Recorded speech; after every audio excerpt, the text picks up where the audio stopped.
ഇന്ത്യക്കുള്ള പകരം തീരുവ 18% കുറച്ചിരിക്കുന്നു. നമ്മൾ അമേരിക്കയിലേക്ക് കയറ്റി അയക്കുന്ന സാധനങ്ങളുടെ തീരുവ, ചുങ്കം അല്ലെങ്കിൽ താരിഫ് 18% കുറച്ചിരിക്കുന്നു. ഇതൊരു വലിയ ആശ്വാസമായിട്ടാണ് ഇപ്പോൾ മോദിയെ പിന്താങ്ങുന്ന ഗോദി മീഡിയ ചാനലുകളാണെങ്കിലും പ്രിന്റ് മാധ്യമങ്ങളാണെങ്കിലും വിശേഷിപ്പിക്കുന്നത്. 50% തീരുവ ഇപ്പോൾ നരേന്ദ്രമോദിയുടെ കഴിവുകൊണ്ട് 18% കുറച്ചിരിക്കുന്നു. എന്താ വാസ്തവത്തിൽ സംഭവിച്ചത്? ഈ താരിഫ് യുദ്ധം തുടങ്ങിയ ഉടനെ ഇന്ത്യൻ സാധനങ്ങൾക്കുള്ള ചുങ്കം 25% അമേരിക്ക വർദ്ധിപ്പിച്ചു, ഏകപക്ഷീയമായിട്ട്, ആലോചിക്കുക പോലും ചെയ്യാതെ. അതിനുശേഷം നമ്മുടെ റഷ്യയിൽ നിന്ന് എണ്ണ വാങ്ങാൻ തീരുമാനിച്ചപ്പോൾ അവിടെ വില കുറഞ്ഞ എണ്ണ കിട്ടും.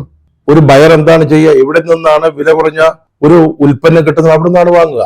റഷ്യയിൽ നിന്ന് വില കുറഞ്ഞ എണ്ണ തരാൻ റഷ്യ തയ്യാറായപ്പോഴേ നമ്മൾ അവിടുന്ന് എണ്ണ വാങ്ങാൻ തീരുമാനിച്ചു. അതിനുള്ള വാശിക്ക് ഇന്ത്യ റഷ്യയിൽ നിന്ന് എണ്ണ വാങ്ങുന്നതിനുള്ള ഒരു പ്രതികാര നടപടി എന്ന നിലയിൽ അമേരിക്ക അല്ലെങ്കിൽ ട്രംപ് ഈ താരിഫ് 50% വർദ്ധിപ്പിച്ചു.